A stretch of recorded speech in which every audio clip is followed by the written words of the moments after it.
அவர் மட்டும் இல்லையே, புஷி ஆனந்த் இல்ல, நிர்மல்குமார், அதைத்தான் சொல்லுவாங்க. ஆதவ அர்ஜுனா யாருமே வந்து இல்ல. மாவட்ட செயலாளர் வந்து கரூர் மேற்கு மாவட்ட செயலாளர் எங்க போனாருன்னே தெரியல அப்படின்னு நேத்து வரைக்கும் மொத்தமா அதை பாத்துக்கிட்டதே வந்து கவர்மெண்ட். ஆமா, டிஎம்கே. அப்ப இவங்கெல்லாம் வந்து எங்க போனாங்க, ஏன் வந்து வரவில்லை? ஏடிஎம்கே காரங்களும் டிஎம்கே காரங்களும் கையை பிடிச்சிக்கிட்டு ஆம்புலன்ஸுக்கு வந்து மனித சங்கிலி மாதிரி பிடிச்சிக்கிட்டு அனுப்பி வச்சதெல்லாம் பார்த்தோம். ஆனா எனக்கு ஆச்சரியமா இருந்தது, டிவிகே காரங்க யாரும் இல்ல.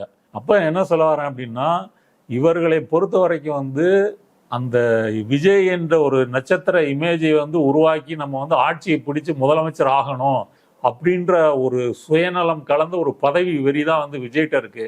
அதனாலதான் அவர் வந்து இந்த இவ்வளவு பேர் கொல்லப்பட்ட பிறகு அவங்க கூட நிப்போன்றது அவருக்கு வந்து தோணல. க்ரௌடு மேனேஜ்மெண்ட் தெரியல, ஒரு பிரச்சனையை கையாள தெரியலன்னு சொல்ல வரீங்களா, அல்லது அவங்களுக்கு பொறுப்பே இல்லைன்னு இல்ல? அந்த கிரௌட இப்படிதான் இருக்கணும், இந்த குறுகிய இடத்துல வந்து ஆயிரக்கணக்கில் வந்து திணிக்கணும், திணிச்சிட்டு அவங்க வந்து அவங்கள்ட்ட பஞ்ச் லைன் வந்து பேசணும், கரூர்ல மாஸ் காட்டணும், இதை வந்து திட்டமிட்டு விஜயும் விஜய் கட்சி தலைமை நிர்வாகிகளும் வந்து செய்யறாங்க.